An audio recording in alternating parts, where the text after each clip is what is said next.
আগেকার মা চাচিরা দেখতাম এভাবে লতিটা যে কোনো মোটা লতি পাইলে ওরা এভাবে করতো, কারণ মা চাচিরা আগের সমাজের মা চাচিদের হাতগুলো মনে হয় অনেকটা লোয়া ছিল, এই জন্যে মানে। তো মা চাচিদের কথা হঠাৎ মনে পড়লো এরকম মোটা লতি দেখে। তো যে মানে মা চাচিরা এভাবে লতি পাটা ছেঁচে তারপর হলো মরিচ বেটে, লাল মরিচ বেটে এভাবে রান্না করতো। যাই হোক, আজকে আমি রান্না করবো। হাই এভরিওয়ান, আসসালামু আলাইকুম। সবাই কেমন আছেন? আলহামদুলিল্লাহ আমি ভালো আছি। তো এই যে দেখতেছেন কি বৃষ্টি, প্রচুর বৃষ্টি হচ্ছে শহরে।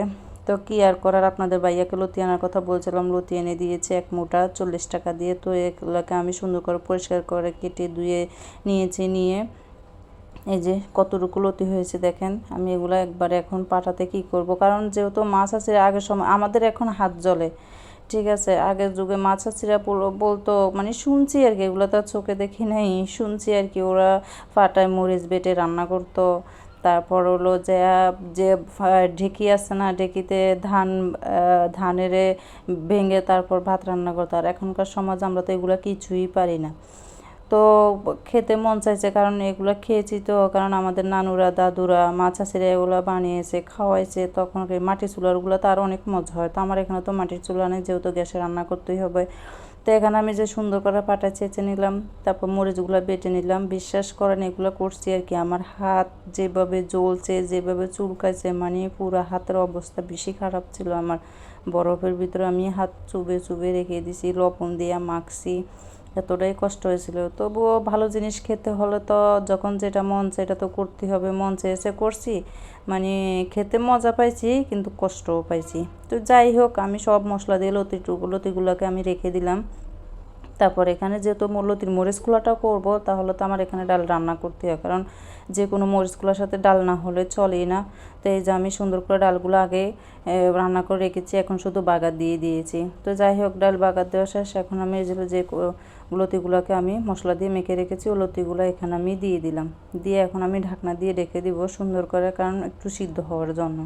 তো এই যে সিদ্ধ হয়ে গেছে, মানে 3 ভাগের 2 ভাগ যখন হয়ে আসবে, তখন আমার যে মরিচ বাটাটা আছে ওই মরিচ বাটাটা এখানে আমি দিয়ে দিব আর কি। তো এই যে দিয়ে দিলাম আমার মরিচ বাটাটা সুন্দর করে। তো এই যে মরিচ বাটাটা দিয়ে একটু সুন্দর করে নেড়ে ছেড়ে দিবেন। এখানে আমি একটু ধনে পাতা দিয়েছি, ধনে পাতাটা আমি ফ্রিজে রেখে দিয়েছি। আর এখন তো বর্ষা, ধনে পাতা নিয়ে আসলে শুধু পচে যায়, জন্য আমি কেটে ফ্রিজে ডিপে রেখে দিয়েছিলাম। তো যাই হোক, এখানে আমি সব কিছু দিয়ে এখন ভালো করে একটু নেড়ে ছেড়ে দিব, নেড়ে ছেড়ে দিয়ে আবার ঢাকনা দিয়ে ডেকে দিব, মানে হওয়ার জন্য আর কি।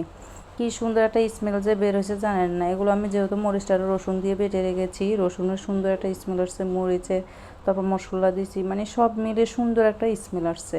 তো যাই হোক, এভাবে হয়ে এক পিঠ হয়ে আসলে অন্য পিঠেকে এইভাবে একটু নেড়ে ছেড়ে দিবেন। দিয়ে এভাবে সুন্দর করে কয়েকবার এরকম নেড়ে দিয়ে তারপর হয়ে যাবে। দেখেন কি সুন্দরভাবে মানে উল্টিয়ে গেছে ডিমের মতো। তো এইভাবে সুন্দর করে দিয়ে তারপর কয়েক মিনিট রাখবেন, রাখার পর দেখবেন কমপ্লিট হয়ে যাবে। মানে খেতে যে এত মজা বলার বাহিরে, খেতেও কিন্তু খুব মজা। এই দেখেন ফাইনালি আমার কালারটা কত সুন্দর আসছে, মানে এগুলা যে সুন্দর স্মেল, খেতেও অতটা মজা ছিল। তো যাই হোক, এই যে এখানে তো শুধু মরিচ খোলা করলে হবে না, ডাল রান্না করতে হবে। তারপর আমি কাঁঠালের বিচি ভর্তা করলাম। তো যাই হোক, সবাই ভালো থাকবেন, সুস্থ থাকবেন, আল্লাহ।